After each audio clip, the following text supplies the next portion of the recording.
দুদিন আগে সকালে হঠাৎ ভীষণ মায়ের চিৎকার শুনে ঘুমটা ভেঙে যায়। নিচে উঠোনে মা ভীষণ চিৎকার করছে। নিচে গিয়ে দেখি একটা বস্তায় ভরা কিছু আমাদের উঠোনে পড়ে আছে। আমি মাকে বললাম, কি এটা? মা বললো, সরে যা সরে যা। আমি বললাম, আরে কেন, কি হয়েছে তো বলবে।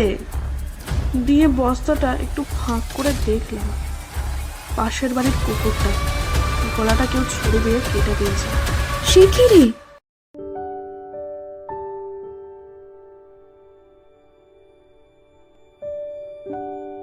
নমস্কার সকলকে, আপনাদের সবাইকে স্বাগত জানাই আমাদের এই নতুন গল্পের আসরে। আজ আমরা নিয়ে এসেছি এমন একটি গল্প যেখানে রহস্য, অনুভূতি আর কল্পনার মেলবন্ধন আপনাদের নিয়ে যাবে এক ভিন্ন জগতে। আমি স্নেহময়, আজকের গল্পের সূত্রধর। গল্প পাঠে থাকছি আমি, রুকসা এবং প্রীতি। তাহলে আর দেরি না করে শুরু করা যাক রুকসা দেওয়ান রচিত আজকের গল্প অন্তরেল। শুনতে থাকুন আর হারিয়ে যান গল্পের গভীরে। কলেজের ক্লাসরুমের দৃশ্য। ক্লাসরুমে ঢুকেই কলি দেখে অদ্রিজা বসে আছে। কলি এবং অদ্রিজা খুবই ভালো বন্ধু, একই কলেজে তারা গ্র্যাজুয়েশন করছে। কলি অদ্রিজাকে উদ্দেশ্য করে বলে, কি রে এই মেয়ে, কি ব্যাপার তোর? কদিন ধরেই দেখছি কলেজ ডুব দিচ্ছিস, আবার এলেও মনমরা করে বসে থাকছিস। কি কেস বলতো? তুই তো এরকম মরা মাছের মতন পড়ে থাকার মেয়ে নোস। আরে কি বলবো বলতো, আমারই কিছু ভালো লাগছে না। কি হয়েছে তো বল। আরে দিন চারেক আগে একদিন রুমে ফোন ঘাঁটছিলাম দুপুরবেলা।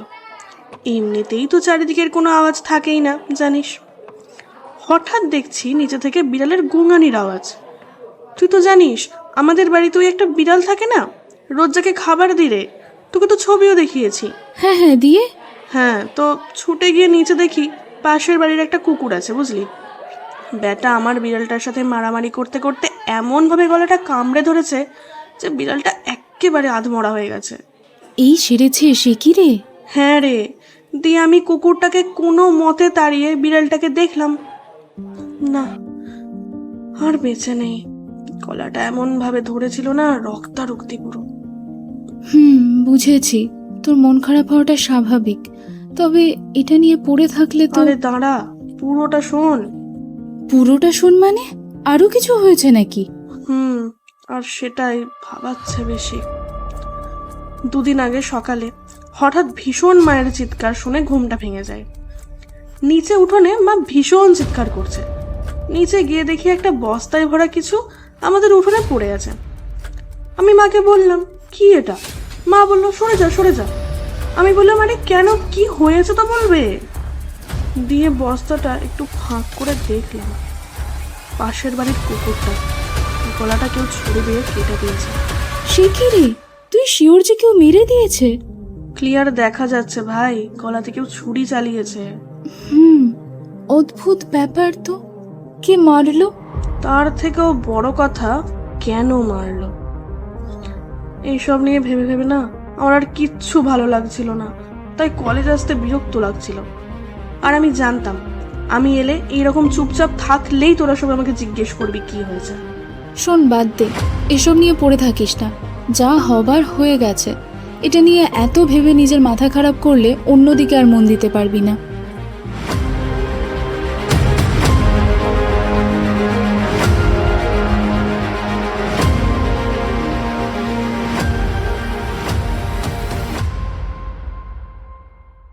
কিছুক্ষণ এইভাবে তাদের কথোপকথন চলার সময় আকাশের প্রবেশ হয়। আকাশ, অদ্রিজা এবং কলি এরা হলো তিন মূর্তি। আকাশ অদ্রিজাকে ইঙ্গিত করে বলে, ও বাবা, এলি আজকে? রে। এই এবার ল্যাবে চল, টাইম হয়ে গেছে ক্লাসের। ক্লাসে যাওয়ার সময় সবাই মিলে আলোচনা করে তারা আজ বিকালে ঘুরতে যাবে। ক্লাস হয়ে যাওয়ার পর তিনজনে বিকালে ঘুরতে যায় একটি বাঁধের ধারে। অদ্রিজা রেগে গিয়ে বলে, কোন দিন দেখবি এই কলেজটা আমি ছেড়ে দেব, বিরক্ত লাগে। এত প্রফেসরগুলোর দেমাগ কিসের রে। বাদ দে ভাই, ওরা নিজেদেরকে বিশাল কিছু মনে করে। হ্যাঁ দেখলি তো, আজকে কেমন তোকে শুধু শুধু ছেড়ে দিল। আজও ভাই, কি মনে করে এরা? আমরা কি 10বার ডিগ্রি নিয়ে আবার একই জিনিস পড়তে এসেছি? তাই না তাই বাবা, আজব। মুড অফ করিস না অদ্রিজা, ভুলে যা ওটা। একটা গান ধর না আকাশ, সময়টা বেশ কেটে যাবে। এরপর আকাশ তাদের একটি গান শোনায়। এইভাবেই তাদের বিকালটা কেটে যায়। পরের দিন সকালে কলির ফোন অদ্রিজাকে।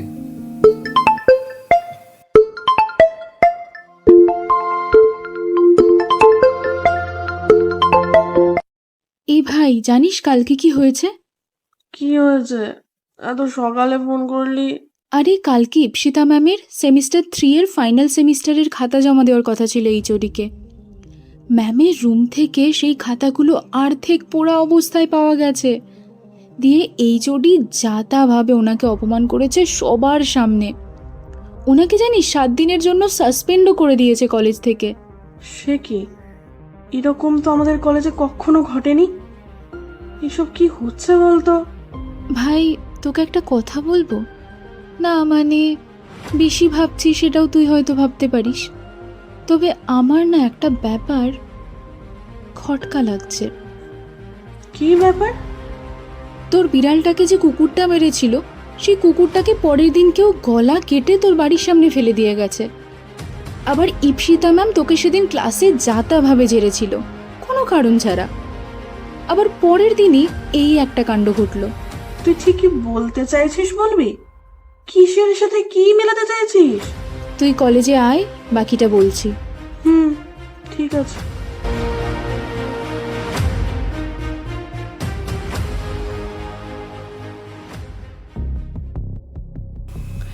এরপর কলেজের ক্লাসে কলি এবং অদ্রিজার মধ্যে আলোচনা শুরু হয়। শোন, আমি বলতে চাইছি এটা কেউ ইচ্ছাকৃত ঘটাচ্ছে। তুই মুভিটা না একটু কম দেখ, তোর মাথাটা গেছে। বেশ ঠিক আছে, আজকেই প্রুফ হয়ে যাবে। কিভাবে? কি ঘুরছে বলতো তোর মাথাতে? আজকে কোনোভাবে কারোর সঙ্গে একটা ঝামেলা লাগাবো আমি তোর। তুই তার সঙ্গে খুব বেশি তর্ক করবি না। উল্টে সে যখন তোকে উল্টো পাল্টা বলবে রাগের মাথায়, তুই চুপচাপ শুনবি।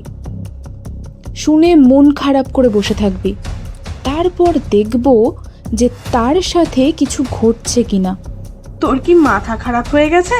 তুই কি দেখে সিনেমা পেয়েছিস? দেখ ভাই, এটা যদি অন্যরকম কোনো ব্যাপার হয় তাহলে তুই বুঝতে পারছিস তো জিনিসটা কীরকম দাঁড়াবে। অদ্রিজা খানিকক্ষণ চুপ করে বসে থাকার পর কলির সাথে সহমত হয়। বেশ ঠিক আছে। এরপর অনন্যার সাথে অদ্রিজার ইচ্ছাকৃত কলি ঝামেলা লাগায়। অদ্রিজাকে অনন্যা উল্টোপাল্টা বলার পর কলির প্ল্যান মতোই অদ্রিজা চুপচাপ সব শুনে নেয়। এবার দেখি কি হয়।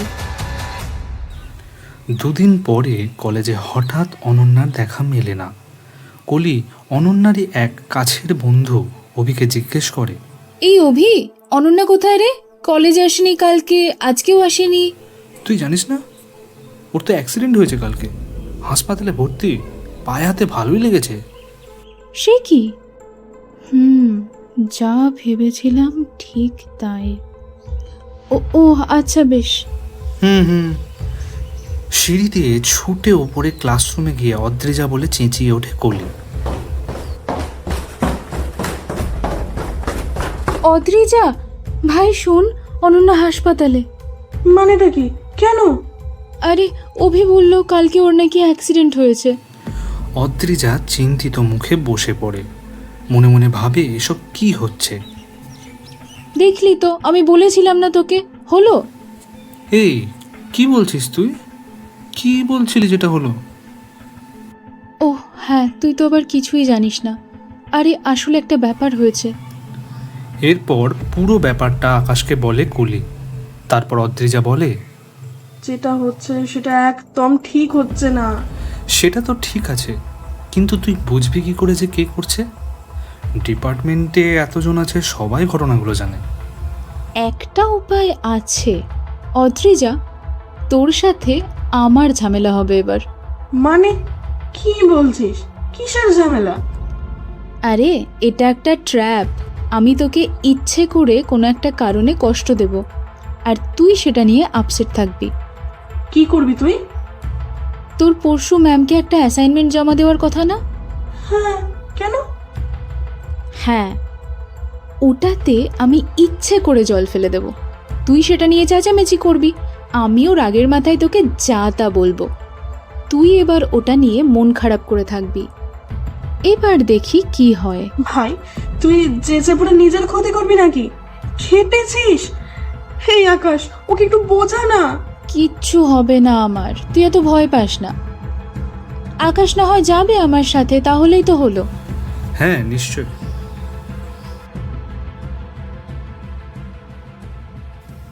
পরের দিন ক্লাসে প্ল্যান মতো ঝামেলা হয়। সারাদিন কিছুই ঘটে না কলির সাথে, কিন্তু সন্ধেবেলায় যে যার মতন বাড়ি চলে যাওয়ার জন্য কলেজ থেকে বেরোয়। প্ল্যান মতো অদ্রিজা বাড়ির দিকে রওনা হয়। কলি আর আকাশের বাড়ি কাছাকাছি। কলির বাড়ির কাছাকাছি তখন ওরা পৌঁছে গেছে, হঠাৎ আকাশের ফোনে একটি আননোন নাম্বার থেকে কল আসে।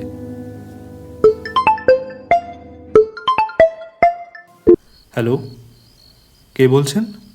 অদ্রিজার অ্যাক্সিডেন্ট হয়েছে, তুমি যেখানে আছো তাড়াতাড়ি এসো। কি রে, কি হলো? কার ফোন? আরে জানি না, একজন ফোন করে বলল অদ্রিজার নাকি অ্যাক্সিডেন্ট হয়েছে। সে কি? তাহলে কি আমাদের প্ল্যানটা উল্টো হয়ে গেল নাকি? চল এক্ষুনি তাড়াতাড়ি যেতে হবে। না, তোকে যেতে হবে না, তুই বাড়ি যা, আমি যাচ্ছি। কারণ এটা যদি অন্য কিছু ব্যাপার হয় তখন তোকে নিয়ে আরও বেশি প্রবলেমে পড়বো আমি। এমনিতেই বুঝতে পারছি না অদ্রিজার কি হয়েছে। বেশ, ঠিক আছে, আমি বাড়ি যাচ্ছি, তুই যা। আগে তোকে বাড়ি অবধি দিয়ে আসি, তারপর। তুই বুঝতে পারছিস না ভাই, তুই এক্ষুনি যা, ও তোকে যেখানে যেতে বলেছে।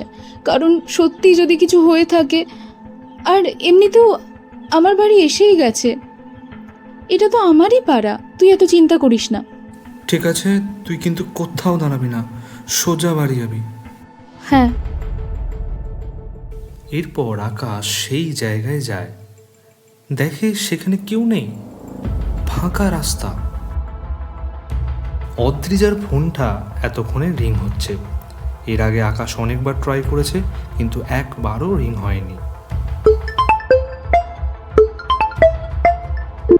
কি হয়েছে আকাশ?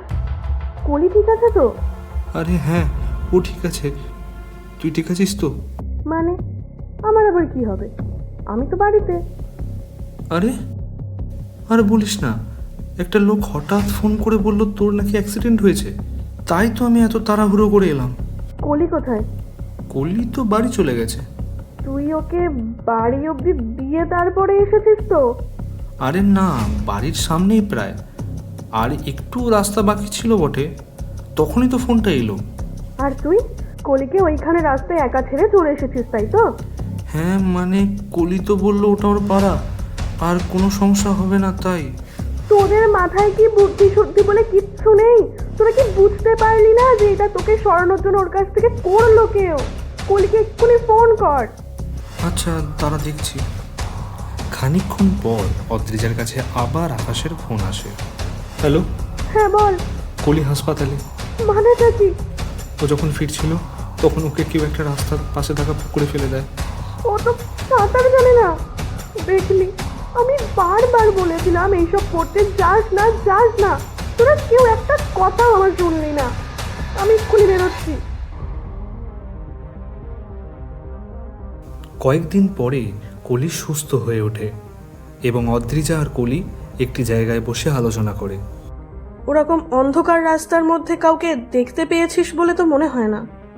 না, তবে ভয়ের ব্যাপার হচ্ছে যে এটা করছে সে কিন্তু আমাদের ওপর নজর রাখছে। আমি তো কিছুই বুঝতে পারছি না কি হচ্ছে এইসব। আচ্ছা অদ্রিজা, একটা ব্যাপার কিন্তু আমরা মিস করে গেছি। কি ব্যাপার বলতো? ম্যামের ঘটনাটা আর অনন্যার ঘটনাটা না হয় ডিপার্টমেন্টে ঘটেছে, কিন্তু তোর বাড়িতে বিড়ালের ঘটনাটা তো ডিপার্টমেন্টে কারোর জানার কথা নয়। হ্যাঁ ঠিক তো, এগুলো না হয় সবাই দেখতে পেয়েছে বা কারোর মুখে শুনেছে, কিন্তু বাড়িতে বিড়ালের ব্যাপারটা তো ডিপার্টমেন্টের কারোর জানার কথা নয়। তুই প্লিজ তাড়াতাড়ি মনে কর, তুই বিড়ালের ঘটনাটা আমাকে ছাড়া আর কাকে বলেছিলি। এরপর অদ্রিজা খানিকক্ষণ চুপ করে মাথা নিচু করে বসে থাকে। তারপর হয় আসল রহস্যের প্রকাশ। সামনের দিকে তাকিয়ে সে কলিকে বলে, বিড়ালের ঘটনাটা আমি তুই ছাড়া আর আকাশকে বলেছিলাম। তার মানে আকাশ।